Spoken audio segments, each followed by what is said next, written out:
Bayangkan guys, Indonesia beberapa kali diperdayakan oleh China. Kini Indonesia sudah tidak percaya dan kini Indonesia beralih ke Turki untuk pasok sistem peperangannya. So, bagaimana ceritanya? Mari kita sama-sama tonton dan reaction bersama dengan saya.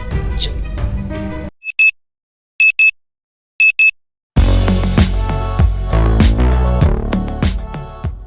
Hai guys, Assalamualaikum. Apa khabar semua? Berjumpa lagi kita di dalam Brozul Channel guys. Apa khabar anda orang Indonesia, orang Malaysia, orang Brunei, orang Singapura dan di seluruh dunia? Apa khabar anda semua? Saya doakan semoga anda sentiasa sehat, sentiasa dalam rahmat Allah, sentiasa dalam lindungan Allah dan sentiasa diberkati oleh Allah SWT. Itulah sebaik-baiknya rezeki yang Allah berikan kepada kita, iaitu kesihatan dan umur yang panjang. Okey, hari ini kita nak reaction lagi satu lagi video daripada channel, iaitu Bagi-Bagi. Anda boleh pergi ke channel Bagi-Bagi dan anda tolonglah subscribe channelnya dan klik butang lonceng, tanda sokongan anda kepada Bagi-Bagi channel juga guys. Kini subscribernya adalah 600,000. So banyak kan?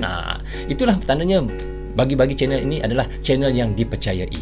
So guys, tajuk yang kita nak reactionkan adalah berkali-kali diperdaya China, Indonesia kini beralih ke Turki untuk pasok sistem peperangannya. Itulah selalu sangat menipu, orang dah tak percaya kan guys. Indonesia kini beralih pergi ke Turki untuk pasok sistem peperangannya. So bagaimana videonya? Mari kita sama-sama tonton dan reaction bersama dengan saya.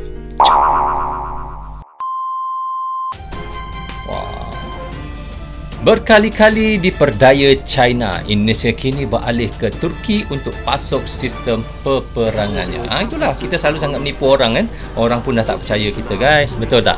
Samalah kita ni, jangan suka menipu orang kan. Bila kita sekali menipu, orang dah tak percaya dah. Bagi-Bagi. Sahabat Bagi-Bagi, sebagai negara kepulauan terbesar di dunia, Indonesia sangat berpotensi untuk menjadi poros maritim dunia. Poros maritim dunia, itulah cita-cita yang kini menjadi salah satu fokus kerja Presiden Joko Widodo. Namun perlu menjadi catatan bahwa untuk menuju negara poros maritim dunia, banyak persiapan yang harus dilakukan dengan matang, mulai dari pembangunan proses maritim dari aspek infrastruktur, politik, sosial budaya, hukum, keamanan, dan ekonomi. Nah, dalam rangka mempersiapkan rencana besar tersebut, pemerintah saat ini mulai menyiapkan segala keperluannya di bidang maritim. Dimulai dari memperbanyak kapal perang jenis kapal cepat rudal, kemudian kapal OPV, hingga pembangunan heavy frigate yang di atas kertas targetnya mencapai 16 unit. Untuk yang menjadi salah satu poros maritim ni, kita perlu meremajakan ataupun menambah baik lagi, memperbanyakkan lagi alutsista yang canggih untuk angkatan laut guys. Seperti Indonesia yang buat sekarang. Dan ia tak cuma membangunnya dalam negeri, seperti diketahui, Indonesia pun juga membelinya dari luar bos. Betul, banyak negara yang Indonesia beli sekali. Sobat sekalian, yang masih menjadi pertanyaan besar saat ini adalah rilis pers dari PT Lundin yang kabar-kabarnya salah satu terobosan teknologi kapal primaran berkemampuan siluman buatan anak bangsa ini akan dipasok sistem persenjataan asal China. PT Lundin ni dia mencipta KRI Golok dan KRI Golok kini adalah satu itu orang kata apa, kapal perang kebanggaan Indonesia juga guys. Selepas 11 hari tu yang pernah terbakar KRI berapa guys? Maaf kalau lupa, saya lupa guys. Anda boleh komen di bawah ni. Ada satu KRI yang terbakar tu dan kini Indonesia menggantikan dengan KRI Golok. Sontak hal ini membuat publik makin bertanya-tanya, mengapa harus China dan memangnya sehebat apa teknologi dari China tersebut? Perlu diketahui bahwa TNI sendiri sebenarnya sudah sering kedapatan mengadopsi persenjataan dari China, jadi bisa diartikan ini bukan kali pertama bos. Namun ya kalian semua tahulah teknologi dari negeri tirai bambu itu bagaimana, terlebih jika dibandingkan dengan Barat, jelas masih bukan lawan tanding yang sepadan. Tak hanya itu, kita juga harus ingat bahwa Indonesia saat ini berada dalam ancaman China di Natuna. Betul, jadi lagaknya cukup lucu jika Indonesia justru mengadopsi sistem peperangan China untuk melawan mereka, bukan? Betul, iyalah. Kini kita tahu memang di perairan Natuna sekarang ni memang sangat panas dengan China. Tiba-tiba kalau Indonesia membeli alutsista dengan China, maknanya macam pelik lah kan. Kita benci dengan negara tersebut tapi kita membeli alutsista dengan mereka. Memang sangat pelik lah kalau orang Malaysia panggil lah. Luar biasa lah. Singkatnya, Indonesia perlu persenjataan dan teknologi yang lebih canggih di atas negeri tirai bambu tersebut. Begini, Bila kita mengadopsi sistem persenjataan China, otomatis mereka tahu apa dan bagaimana kelemahan kita. Ya, kalau kita membeli senjata daripada mereka, sedangkan kita nak melawan mereka, China, tetapi kita membeli senjata daripada mereka, China tahulah kelemahan senjata tersebut, alutsista tersebut kan, untuk mereka melawan kita balik. Memang tak boleh lah beli dengan dia. Kita perlu beli daripada negara lain seperti Rusia, Amerika, Turki dan banyak lagi negara lain yang ada kan. Hal ini juga pernah terendus beberapa waktu lalu di mana China mengkritik abis Indonesia karena lebih memilih Rafale ketimbang Su-35. Memang. Dan ya, ritmenya hampir-hampir mirip seperti itu, bos.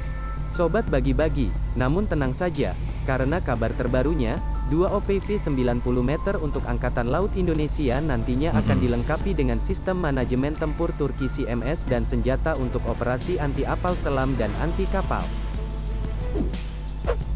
Dikutip dari media luar negeri, Angkatan Laut Indonesia telah memilih sistem tempur Advent dari perusahaan perangkat lunak Turki Havelsan. Jangan salah, sistem dari Turki ini bukanlah sistem yang teknologinya biasa-biasa saja apalagi abal-abal, sebab sistem ini akan dilengkapi dengan 5 konsol operator pada jaringan tempur kapal yang memiliki 1 menara sistem penargetan IO, radar gabungan dan sistem pengendalian tembakan berbasis IO, radar navigasi, dan radar pengawasan yang terintegrasi dengan sistem identifikasi teman atau musuh. Ini kalau Indonesia beli, memang China kata-katir guys dekat Natuna. Betapa canggihnya kapal tersebut. Kata-katir guys, memang sangat takut. CMS juga akan dihubungkan dengan meriam Angkatan Laut Super Rapid SR-76 atau 62 mm yang mungkin akan dipasok oleh perusahaan pertahanan asal Italia yakni Leonardo dengan perbekalan untuk sistem meriam Angkatan Laut 35 mm, 2 meriam 20 mm, rudal anti permukaan, sebuah rudal kedalaman variabel, sistem sonar, peluncur umpan, dan radar peperangan elektronik. Itu yang media asing Itali mengatakan jika Indonesia membeli kapal tersebut, Indonesia adalah seperti raksasa armada di laut. Betapa hebatnya sampai begitu Itali mengatakan Indonesia sebagai raksasa armada di laut. Sahabat bagi-bagi, adopsi sistem peperangan dari Turki memang sangat masuk akal lantaran belakangan ini Indonesia dan Turki terlihat makin mesra saja. Sebelumnya admin pun sudah membahas bahwa Indonesia menaruh minat yang tinggi dengan persenjataan dari Turki seperti drone angka versi terbaru yang kedepannya akan mampu membawa anti-ship misil, dan tak ketinggalan juga korvet Milgem class. Hal ini juga sesuai dengan titah Presiden Jokowi untuk memperkuat basis di Natuna dengan menggunakan drone militer. Drone militer guys. Jadi nak guna dekat Natuna tu. Di Natuna tu hingga Bapak Jokowi kata nak guna satu drone lagi untuk menjaga kawasan Natuna tersebut. Tapi memang betul guys, kena ada drone jugalah sepatutnya. Kalau kita nak laut saja pun, kita pandangan bawah ni tak berapa nampak sangat. Kalau kita pakai drone atas, kita boleh nampak 360 darjah kan. Lagi saya rasa lagi convenient lah orang panggil lah, lagi sesuai lah. Menurut kalian dengan keputusan Indonesia untuk melengkapi OPV-nya dengan persenjataan dari Turki? Kalau admin mah setuju-setuju aja ya, toh teknologi Turki lumayan kok, apalagi sudah standar NATO. Nah itu pendapat admin ya, pendapat kalian bukan pendapat admin saja, pendapat saya pun okey lah. Kita menyokong sesama negara Islam kita kan, daripada kita beli negara lain, contohnya negara Malaysia, negara Brunei, negara Turki. Kita adalah sama serumpun negara Islam macam Palestin kan. Kita harus sokong sama-sama negara Islam kita. Gimana? Silahkan berikan tanggapan di bawah. Wassalam. Okey guys, so begitulah seperti yang dikatakan oleh admin bagi-bagi guys.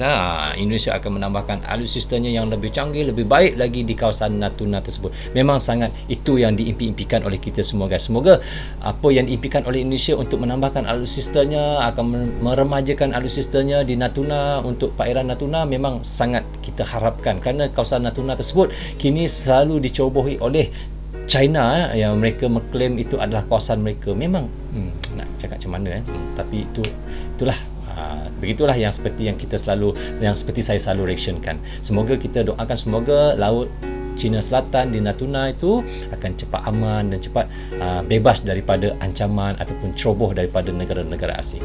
So guys, sampai di sini saja untuk reaction sekali ini. Semoga manfaat untuk kami di Malaysia dan untuk anda di Indonesia juga. Jangan berhenti menyokong Brozul Channel. Tanpa sokongan anda tiadalah Brozul Channel di dalam YouTube ini. Saya ucapkan terima kasih kepada anda guys kerana sentiasa menyokong Brozul Channel. Tanpa sokongan anda, saya tak tahu apa nak jadi pada YouTube ataupun channel Brozul ini guys. So guys, jika anda suka dengan cara saya reaction, anda boleh klik butang subscribe dan klik butang loceng tanda sokongan anda kepada Brozul Channel. So, Assalamualaikum, goodbye, bye-bye.